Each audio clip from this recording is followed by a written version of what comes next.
अंतिम चरण कैसा होगा कलयुग का? और दया और धर्म दो ही बचे हुए हैं, उस पे ही ये कलयुग है। जिस दिन दया और धर्म खत्म हो गए ना, आप देख नहीं रहे हो 13-14 साल की लड़की प्रेग्नेंट होकर बच्चे को जन्म दे रही है। कलयुग बहुत खतरनाक होने वाला है, क्योंकि कलयुग में भगवान की पूजा नहीं की जाएगी। कलयुग में भगवान को नहीं पूजा जाएगा, काल को ही पूजा जाएगा। और काल अपना दिखाएगा असर कि देख, मेरा जो व्यक्ति मेरे प्रतीक चल रहा है, मीट मांस खा रहा है, किसी के साथ में लड़ रहा है, वो देख ले कितना सुकून है। और तू भक्ति कर रहा है, तेरे को कुछ नहीं मिल रहा है दुख के सिवा। फिर भगवान कल की अवतार लेंगे, कलयुग का संहार करेंगे, फिर से सतयुग से शुरू। पर फिर भी वो लड़ने के लिए तैयार था। वो कह रहा है कि मरना है तो शान से ही मरना है, शान से मरना है, किसी के नीचे सर नहीं झुकाना, चाहे भगवान ही हो। पता था उनको कि भगवान आ गए, मेरी मृत्यु है, फिर उसने एंड तक उनके साथ में लड़ा। तो आपका कहना है कि अगर आपका ये कहना है कि अगर सवाल ये है कि तंत्र के बिना दुनिया कैसे होती, तो मेरा जवाब है कि तंत्र नहीं होती तो दुनिया भी नहीं होती। शायद ये कह रहे हैं आप। देखो, तंत्र नहीं होती, तंत्र होता, अगर नहीं होता तो दुनिया भी होती, तो फिर वैसे नहीं होती। आप कुछ समय बाद में देख लेना, आप कलयुग का चरण चल रहा है और दया और धर्म दो ही बचे हुए हैं। धर्म और दया, उस पे ही ये कलयुग है। जिस दिन दया और धर्म खत्म हो गए ना, उस दिन नित्य आदि मर्डर होंगे। 10-10 रुपए के लिए 9 साल की 8 साल की लड़की नानी बन जाएगी। अब वो कब पैदा हुई और कब उसने अपने बच्चे को जन्म दिया और कब उसके बच्चे के बच्चे को जन्म दिया? 9 साल में। इसका क्या मतलब है कि दुनिया इतनी तेज हो जाएगी? हाँ, उतनी तेज। आप देख नहीं रहे हो 13-14 साल की लड़की प्रेग्नेंट होकर बच्चे को जन्म दे रही है। ये काफी डीप और इंटेंस था। हाँ, जो बूढ़े बुजुर्ग थे, जो दादी अम्मा थी या परदादी थी, उनके बच्चे कब होते थे पता है क्या आपको? जब उनकी उम्र हो जाती है 28-29 साल की, उस समय होते थे उनके। आज तो 10 साल की बच्ची भी माँ बन रही है। अब जब हमने कलयुग छेड़ा है तो थोड़ा सा प्लीज बताएं कि कितना अंतिम चरण कैसा होगा कलयुग का? अंतिम चरण तो बहुत पावरफुल, बहुत खतरनाक।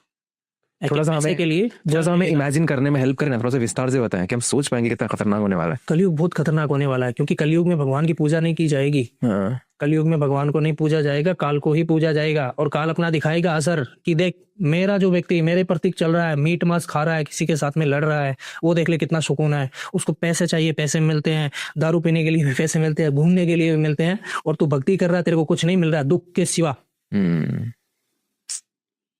दुख के सिवा कुछ नहीं मिल रहा है। फिर भगवान कल की अवतार लेंगे, कलयुग का संहार करेंगे, पूरी धरती तबाह नाश, फिर से सतयुग से शुरू। तो कलयुग में अब मैं ना ब्लैंक हो चुका हूँ, क्योंकि मैं चीजें सोच रहा हूँ जब बोल रहे हैं कि कितना खतरनाक तरीके से खत्म होने वाला है। बहुत, आप खुद देख लो, आज राह चलती लड़की है, बहुत लोगों के रेप हो रहे हैं। कुछ लोग अपने लड़कियां अपने हस्बैंड को खत्म कर रही है प्यार के प्रति, कोई ड्रम में काट के डाल रही है, तो कोई सांप से डसवा रही है। अच्छा, ये ड्रम वाली बात पे मुझे याद आया, थोड़ा बहुत मैंने उसके बारे में सुना था कि वो जो बॉयफ्रेंड था जिसने मदद करी थी ड्रम में डालने के लिए, वो भी शायद किसी तंत्र से जुड़ा था।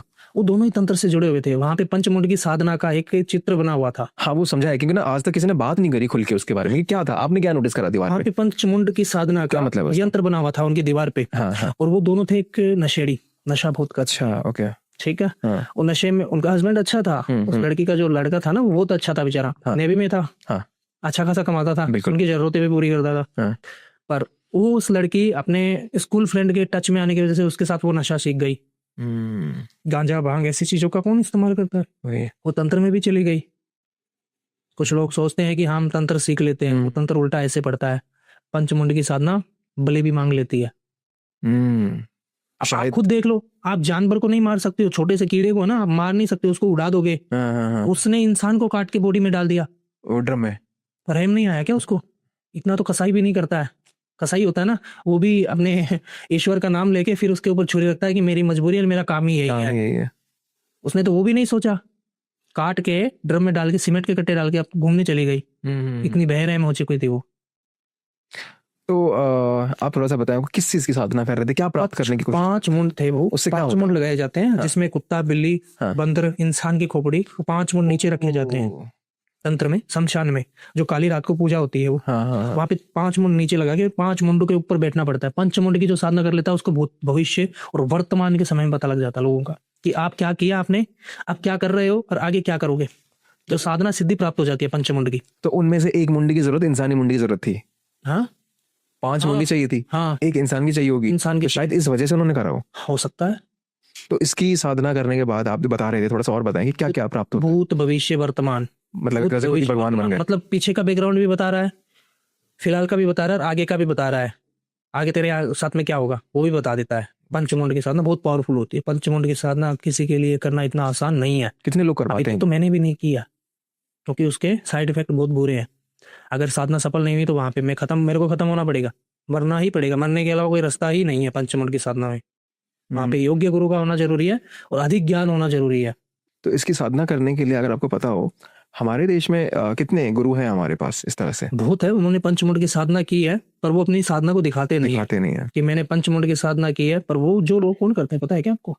जो अपने ईश्वर से जुड़ना चाहते हैं, भगवान शिव से जुड़ना चाहते हैं, जो अघोरी तांत्रिक होते हैं, वो ही ये साधना करते हैं पंचमुंड की, जिनको घर परिवार और फैमिली के बारे में कोई मतलब नहीं। लेकिन मुझे नहीं लगता कि भगवान से जुड़ने के लिए आप किसी और की हत्या करते हुए बढ़ रहे हो। हत्या नहीं होती है उसमें, पंचमुंड की साधना में कौन सी हत्या है? वो मुंडिया कहाँ से फिर आई? कौन सी? जो मुंडिया लगा के आपको बैठना, जिनकी तो डेथ हुई है। तो इन्होंने मार दिया लेकिन। हाँ, इन्होंने तो गलत कर्म किया ना। अच्छा, वो मुंडिया जो मैं बता रहा हूँ, जो तो खत्म हो गए, उनकी मुंडिया लगती है। अच्छा अच्छा। अब जैसे कुत्ता मान लो, आप 12 बजे रात को क्यों रोता है? वो उसको कुछ दिखता है तभी तो रोता है। नहीं, आप और हम तो क्यों नहीं रोते? हमको कुछ नहीं दिखता, उनको आभास हो जाता है पहले से। मौत उनको दिख जाती है, भूत प्रेत उनको दिख जाते हैं, इसलिए वहां पे मुंड लगाए जाते हैं इनके। हाँ, वहां पे देखो बलि प्रथा भी काफी समय से चल रही आ रही है। आप कह रहे हो कि किसी को मार के हम भगवान के प्रतीक जा रहे हैं, तो बलि प्रथा भी तो चलती आ रही है। माता कामाख्या के मंदिर में बलि लगती है। हाँ। शायद आपको पता होगा। नहीं, इतना नहीं पता, आप थोड़ा सा बताएं मुझे। कामाख्या माता के मंदिर में एक तो भैंसे की, एक बकरे की और एक कबूतर की 3 बलि लगती है। एक मंदिर का पाठ खुलता है जब लगती है, एक मंदिर का पाठ बंद होता है तब लगती है, एक दोपहर में लगती है। और बाकी भक्त लोग तो लगाते ही रहते हैं, दिन में लगा रहे हैं ना, वहां पे प्रथा चली आ रही है। उसके लिए कुछ लोगों ने मुद्दा भी उठाया कि बंद होनी चाहिए। मैं तो कभी नहीं मानता हूँ बंद चलनी चाहिए। वैसे मुझे बलि का पता है, बलि प्रथा क्या सही है? मतलब भगवान बोलते हैं कि किसी और की जान लो? देखो, बलि प्रथा सदियों पुरानी है। हाँ। ठीक है, पहले इंसानों की बलि दी जाती थी राजा महाराजा के टाइम पे। हाँ। शायद आपने एक मूवी देखी होगी, साउथ की थी वो, जो कोयले की खान में माता काली की तस्वीर लगा के और 3 इंसानों की बलि दे रहे थे। नाम भूल गया मैं उस पिक्चर का। रॉकी भाई। अच्छा, रॉकी भाई की पिक्चर में ये सीन दिखाया हुआ है। हाँ। अच्छा, अभी जो केजीएफ की बात कर रहे हैं क्या? वही वो सेम पर्दा थी। माता को खुश करने के लिए या कोई युद्ध का आह्वान करने के, ऐलान करने के लिए कि हम युद्ध कर रहे हैं, हमारी विजय प्राप्त हो, उससे पहले चढ़ाते थे। फिर इंसानों से उतर के जानवरों पे आई और अभी केले पे, नींबू पे, इस पे है। बलि तो लगती है पर उतनी नहीं। पहले तांत्रिक और अघोरी जो है बलि अभी इतनी नहीं लगाते हैं। नींबू पे आ गई है, नींबू की भी बलि चढ़ती है। एक ऐसे काट लो नींबू को, वो बलि नहीं है। एक ऐसे सीधा काटोगे माता के सामने रखे तो वो बलि लग जाती है। पैठे की बलि लगती है। अब अभी कह रहे थे कामाख्या देवी में वो जो बलि की प्रथा चल रही है, आपने अभी कहा कि वो रुकना भी नहीं चाहिए, मेरे हिसाब से तो वो सही है, ऐसा आपने कहा।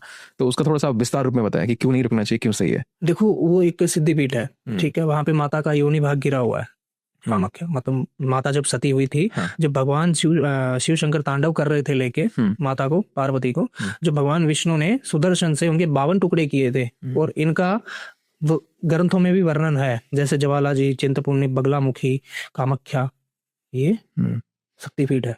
तो शक्तिपीठ पे ये काम होता है। ज्वाला जी है माता की जीभ दबी हुई है वहां पे एक पानी चल रहा है पहाड़ पे, और वैसे ही चलता है वो, बिना मोटर के चल रहा है। बगलामुखी हवन होता है, जैसे बड़े बड़े उद्योगपति करवाते हैं, फिल्म इंडस्ट्री के नेता, राजनेता, वो बगलामुखी का हवन करवाते हैं कि हमारे पीछे कोई ऐसी नेगेटिविटी ना लगे कि वो हमारा सर्वनाश ना कर दिया कोई। हम देखो, उनके ऊपर जो जितनी चढ़ाई करेगा तो उतने उसके पीछे दुश्मन होंगे, इतना तो आपको भी पता है। अभी आपने मुकेश अंबानी का जो लड़का था, आनंद अंबानी, क्या नाम है उनका, उनके भी लड़के ने हवन करवाया था बगलामुखी का। उनके भी यूट्यूब या इंस्टाग्राम पे वीडियो आती रहती है। और अभी महाकुंभ हुआ था तो उन्होंने सबसे बड़ा योगदान दिया था, भंडारा करवाया था करोड़ों लोगों के लिए।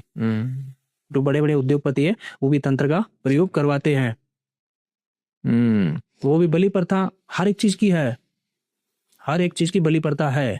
माता को जो उग्र शक्तियां होती है उनको खुश करने के लिए तो बलि प्रथा चलती आ रही है और करनी पड़ेगी। क्योंकि उग्र जो चीजें है ना, आप गुस्सा हो गए हो, ठीक है, आप किसी से नहीं मान रहे हो, और आप जिनसे मान गए हो आप उनके ऊपर खुश हो जाओगे, हो गया नहीं, फिर आप उनको कहोगे कि जो वो मैं देख लूंगा।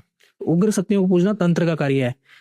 आपने कभी सुना होगा तंत्र में गणपति भी पूजे जाते हैं, अघोरा गणपति होते हैं वो।